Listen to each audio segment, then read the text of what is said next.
দুঃখজনক একটি হৃদয় বিদারক একটি ঘটনা ঘটছে। একটি ছোট্ট বাচ্চাকে কিভাবে হত্যা করা হয়েছে দেখেছেন। এখন এখন আমরা প্রথম থেকে বলে এসেছি যে আইনের দৃষ্টিতে কোন ব্যক্তি যদি অপরাধ করে তার শাস্তি পেতে হবে। আইনের শাসন আমরা প্রতিষ্ঠিত করতে চাই। কিন্তু প্রিয়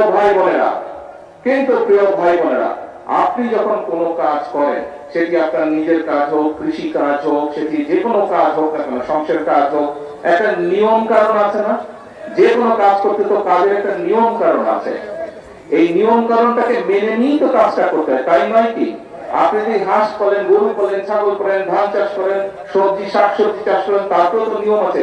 কখন আপনি বীজ বুনবেন, কখন আপনি পানি দিবেন, কখন আপনি সার দিবেন, নিয়ম কারণ আছে না?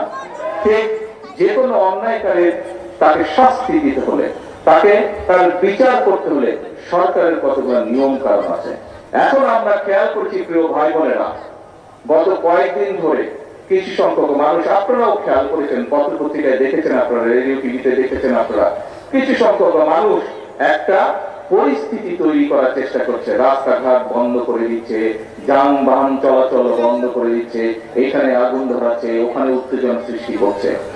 এই কাজগুলো যারা তারা করে, তাহলে আপনারা কি মনে করেন, প্রথমে কি আইনের শাসনকে তারা বাধাগ্রস্ত করছে না? আইনকে আইনের মতন কি চলতে দিচ্ছে না।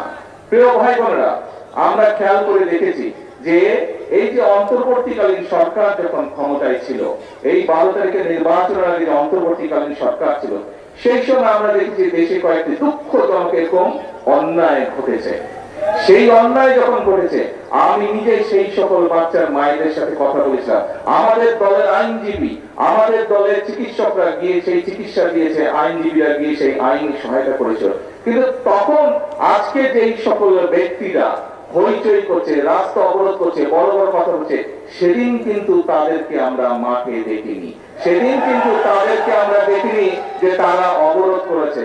তাহলে কি আমরা ধরে নেব আজকে যেহেতু জনগণকে 12 তারিখের নির্বাচনে বাংলাদেশের জনগণ যেহেতু বিএনপি কে ভোট দিয়ে সরকার গঠন করতে ক্ষমতা দিয়েছে, সেই জন্যই তাদের জ্বালা হচ্ছে, এবং এই জ্বালার কারণেই তারা এইসব কর্মকাণ্ড করছে।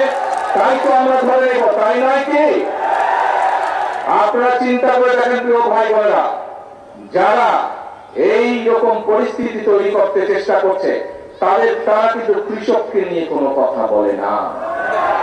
যারা একটা ঘোলাটে পরিস্থিতি তৈরি করতে চেষ্টা করছে, তারা দেশের মানুষের কর্মসংস্থান নিয়ে কোনো কথা বলে না।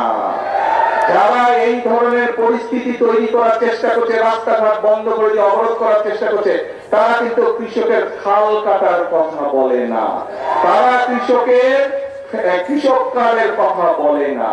যারা এই ধরনের অরাজক পরিস্থিতির সৃষ্টি করার চেষ্টা করছে, তারা কিন্তু ছোট ছোট গ্রামের মাসুম বাচ্চারা কিভাবে স্কুলে খালি পায়ে যায় সেই দিকে তাদের খেয়াল নাই, তাদেরকে নতুন পোশাক দেওয়ার কথা বলে না।